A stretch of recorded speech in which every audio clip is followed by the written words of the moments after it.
seluruh hidupku di mesbamu. Hanya Kau yang menjadi tempat jawaban. Hanya Kau tempatku berharap. Berjalan bersamamu, ku takkan goyah, sebab tangan kasih-Mu tersedia bagiku. Selamanya Kau ku cinta.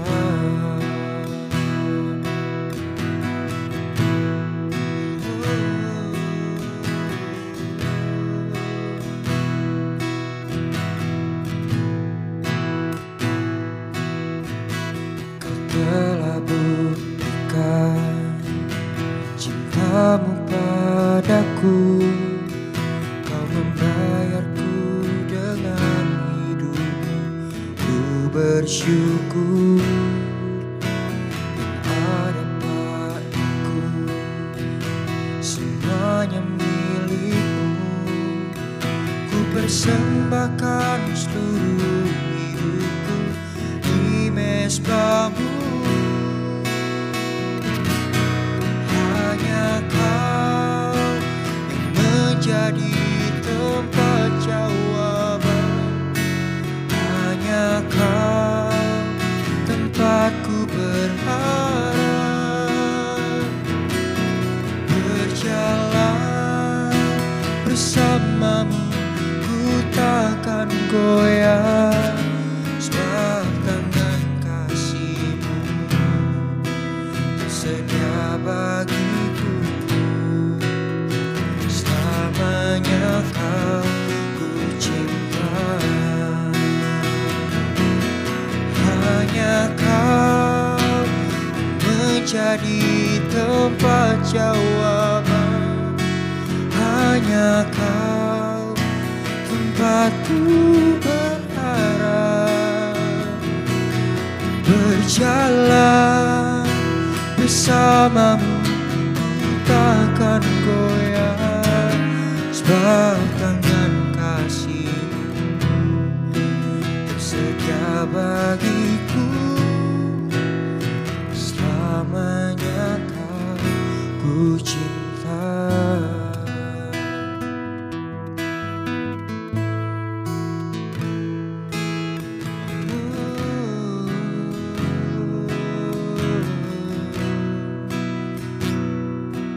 Selamanya Kau ku cinta.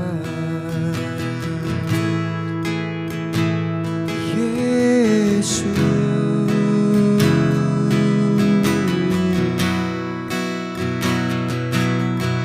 selamanya ku cinta Kau. Yesus, hanya Kau yang ku percaya. Hanya Kau Yesus Tuhan.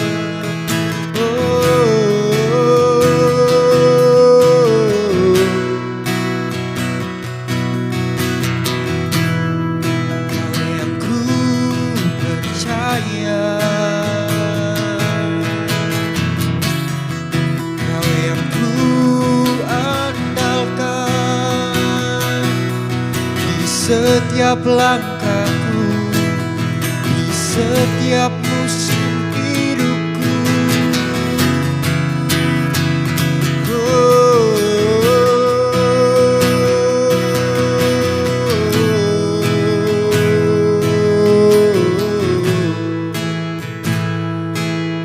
Hanya Kau Tuhan kami, hanya Kau Yesus kami.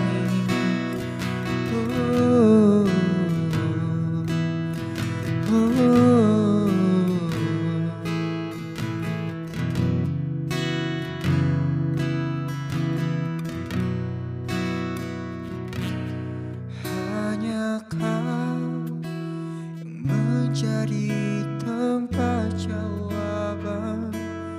Hanya kau tempatku berharap,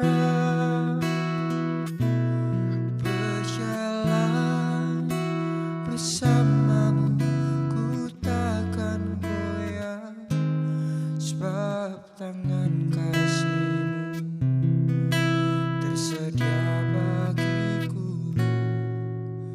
Selamanya kau ku cinta, hanya kau menjadi tempat jawaban, hanya kau tempatku berharap, berjalan bersamamu ku takkan goyah, sebab tangan kasihmu tersedia bagiku. Selamanya kau ku cinta, selamanya kau ku cinta, selamanya kau ku cinta.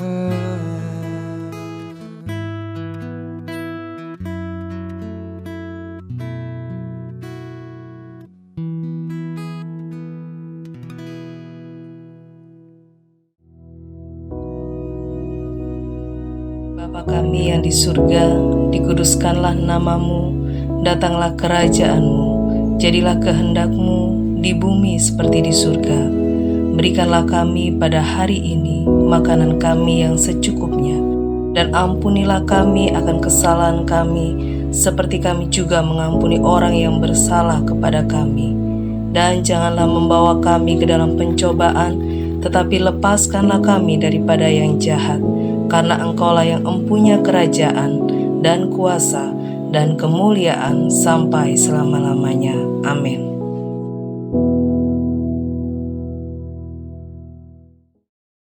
Puji Tuhan, saudara-saudara. Setiap kali kita bertemu, kita wajib mengucapkan puji Tuhan, sebab Tuhan masih memberi kesehatan bagi kita semua. Mari sebelum kita mendengarkan renungan firman Tuhan, kita mau berdoa ya saudara. Bapa yang di surga, kami akan merenungkan bagian daripada firman Tuhan. Kiranya Tuhan berkenan renungan ini menjadi hidup, menghidupi kehidupan rohani kami, sehingga kami bisa memuliakan nama-Mu sampai Maranatha. Dalam nama Yesus Kristus. Amin. Mari saudara-saudara saya ajak untuk membaca di dalam Injil Yohanes pasal 15 ayat 15 ya. Injil Yohanes pasal 15 ayat 15. Saya bacakan ya saudara. Aku tidak menyebut kamu lagi hamba, sebab hamba tidak tahu apa yang diperbuat oleh tuannya. Tetapi aku menyebut kamu sahabat, karena aku telah memberitahukan kepadamu segala sesuatu yang telah kudengar dari Bapa. Kelihatannya ya saudara-saudara, bacaannya ini sih gampang ya. Tetapi menjelaskannya itu perlu saudara tekuni, ya. Aku tidak lagi menyebut kamu hamba. Nah, ini hamba itu sebetulnya ya saudara, secara manusia pada umumnya ini saudara, orang-orang yang melayani pekerjaan Tuhan, jangankan kok pendeta, ya, pelayan-pelayannya saja itu bisa disebut hamba. Mungkin saudara hanya menghitung persembahan, ya, karena melayani pekerjaan Tuhan, mungkin juga bisa disebut hamba Tuhan, atau mungkin hanya menyambut tamu saja, ya. Semua yang melayani pekerjaan Tuhan itu pada umumnya, ya, umumnya kita ini bisa kita sebut hamba, ya. Tetapi saudara, kalau kita baca Alkitab, ya, kita mesti tahu bahwa Alkitab ini ditulis pada saat itu waktu ada yang disebut hamba-hamba atau budak-budak belian, ya. Jadi budak belian itu bisa diartikan juga hamba-hamba. Tetapi yang dimaksudkan dengan hamba di sini ialah budak belian. Budak belian itu saudara, orang-orang tuh kebanyakan tuh dari Afrika tuh ditangkap, dijual, ya, dijadikan budak. Dia suruh kerja keras, ya, dan dia tidak mempunyai hak asasi manusia, ya. Jadi upamanya mau mau dipukul kah atau dibunuh kah, tidak ada hukum yang melindungi sebab dia tidak punya hak asasi manusia. Itulah kalau kita berbicara hamba pada waktu zaman dulu, ya saudara. Jadi kedudukannya itu sebagai manusia itu tidak ada artinya. Mungkin ya, mungkin bisa disebut podo mbek binatang itu. Tidak ada hak apa-apa. Ini sing disebut hamba atau budak, ya. Nah, tetapi dia harus patuh. Dia harus tunduk. Dia harus menghormati tuannya. Nah, tetapi di sini dikatakan waktu Yesus datang ke dalam dunia ini, ya, Yesus itu membebaskan seluruh yang disebut hamba, ya, yang disebut budak itu dibebaskan, diberi kebebasan dengan catatan, ya, di sini dikatakan, coba saya bacakan lagi sekali. Aku tidak menyebut lagi hamba. Aku tidak menyebut kamu lagi hamba, ya. Sebab hamba tidak tahu apa yang diperbuat oleh tuannya. Hamba itu gak ngerti apa yang diperbuat oleh tuannya, itu gak ngerti, ya.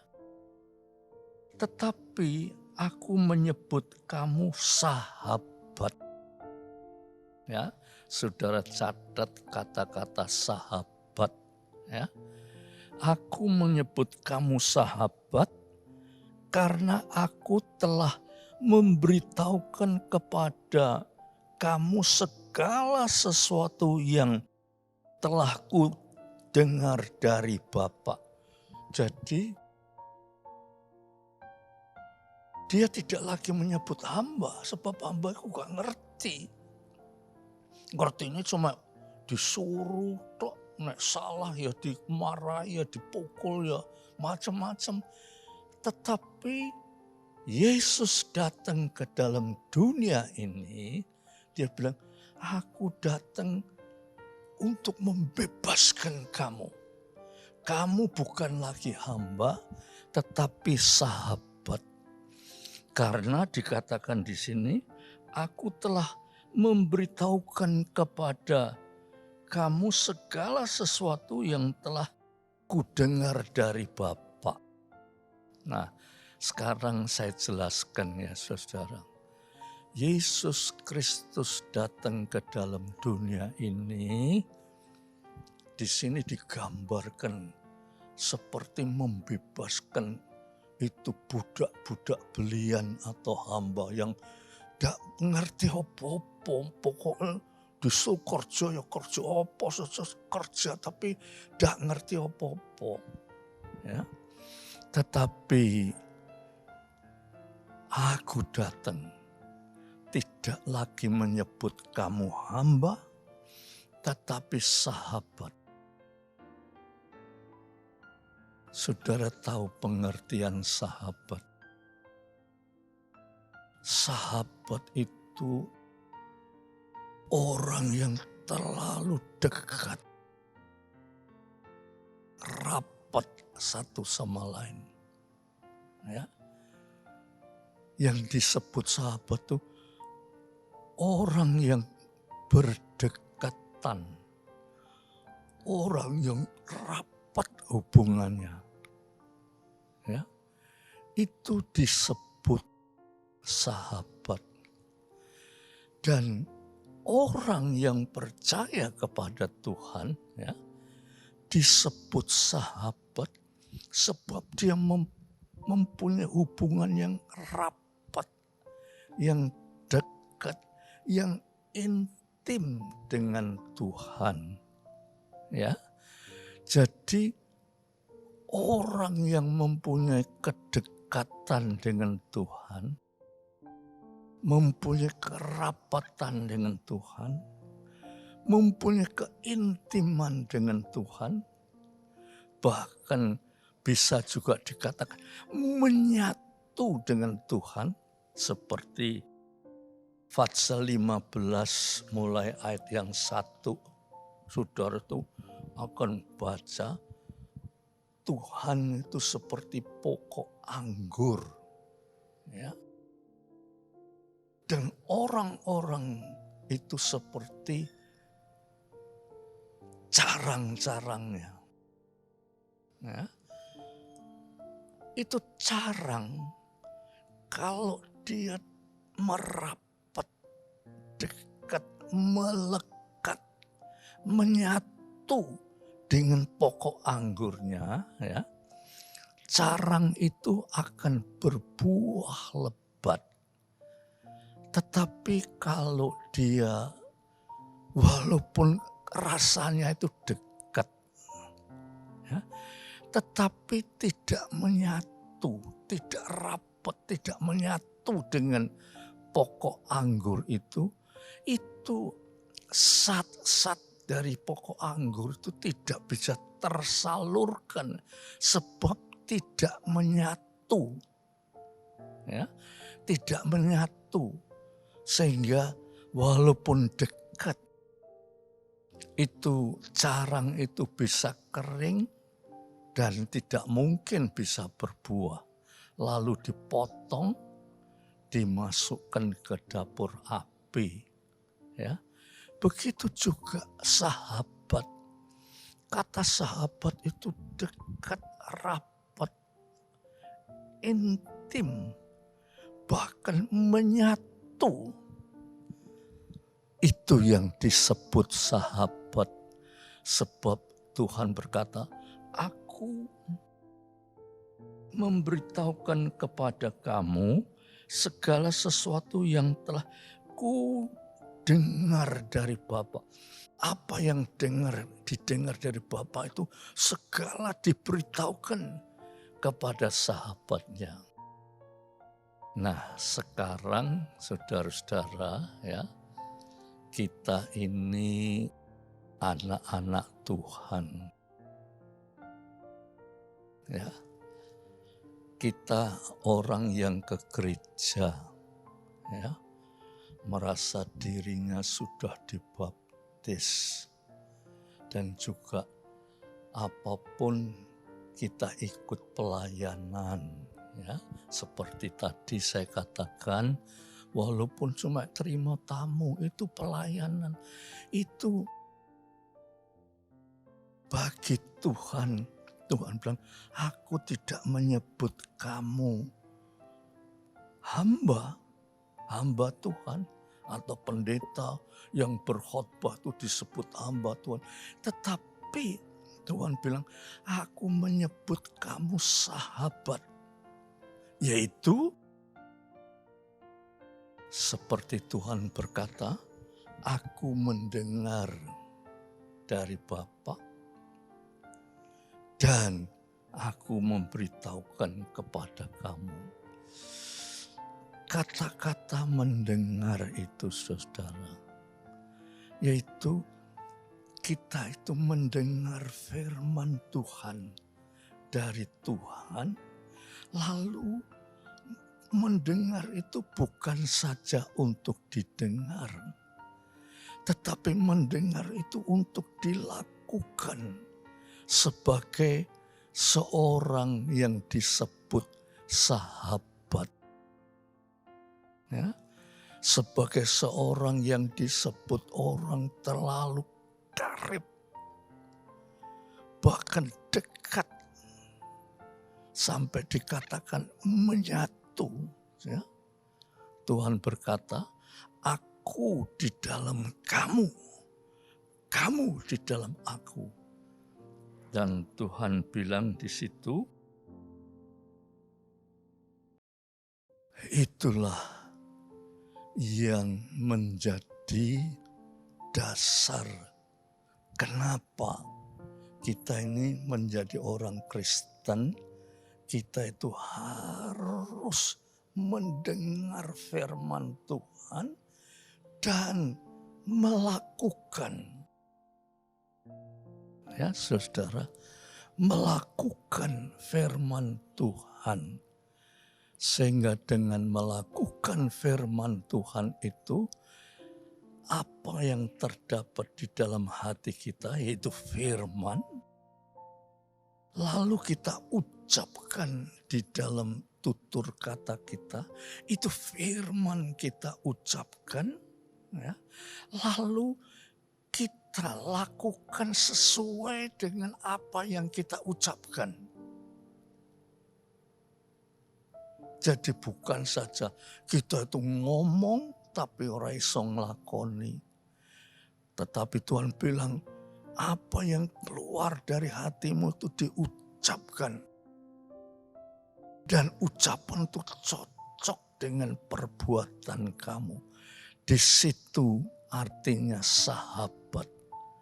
Dan lebih kental lagi, sahabat itu menyatu dengan Tuhan. Saudara-saudaraku sekalian yang kekasih, ya, kita harus banyak doa, ya, supaya jangan kita ini jadi anak-anak Tuhan tak ngerti. Memang manusia itu sangat terbatas sekali, ya. Tetapi jangan kita karena terbatas maka kita itu membatasi diri, tak ngerti. Pikirnya lunga gereja wis apik, ya. Pikirnya lunga gereja wis diberkati. Pikire jadi pelayan Tuhan, hamba Tuhan kuwes apik. Pikire jadi pendeta kuwes apik. Ya. Karena pikiran kita itu sangat terbatas. Tetapi Tuhan berkata, aku ini tidak menyebut kamu hamba, tetapi aku menyebut kamu sahabat. Sahabat itu yaitu orang yang mendengar firman Tuhan, lalu melakukan, mengatakan sesuai dengan firman Tuhan kita lakukan untuk memuliakan kebesaran nama Tuhan. Itulah sebabnya saudara-saudara, kita ini anak-anak Tuhan harus ada terobosan. Kita harus berani menerobos keterbatasan kita. Ya. Nah, untuk menerobos itu saudara perlu, ya, sering saya katakan, yaitu waktu Tuhan Yesus naik ke surga, Tuhan bilang, aku akan minta kepada Bapa supaya Bapa memberikan penolong yang lain, yaitu Roh Kudus. Jadi untuk menerobos keterbatasan saudara itu, saudara perlu penolong yaitu Roh Kudus. Supaya mengerti bahwa saudara ini sebagai anak-anak Tuhan bukan lagi hamba, tetapi sahabat. Dan sahabat itu saudara mempunyai kedudukan yang sama atau menyatu dengan Tuhan. Lalu hidup kita ini saudara, kalau sudah menyatu dengan Tuhan dalam menghadapi dunia yang bagaimanapun juga, kita tidak perlu takut. Ya, kita tidak perlu khawatir. Kita tidak perlu gelisah. Kita di dalam Tuhan, Tuhan di dalam kita memperoleh suatu kehidupan yang berkemenangan. Kemenangan di dunia ini dan kemenangan sampai hidup yang kekal, saudara.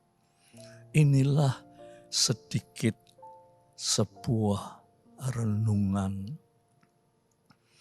Tetapi dari renungan ini kalau saudara kepingin Parakletos, yaitu Roh Kudus penolong untuk menjamah hidup saudara, dan Roh Kudus itu akan memimpin saudara kepada hidup suatu pengertian yang dalam hubungan kita dengan Tuhan. Puji Tuhan. Ya, ayo kita doa, ya, supaya firman itu betul-betul masuk di dalam hati kita, ya. Tuhan, kami sudah mendengar firman-Mu Tuhan.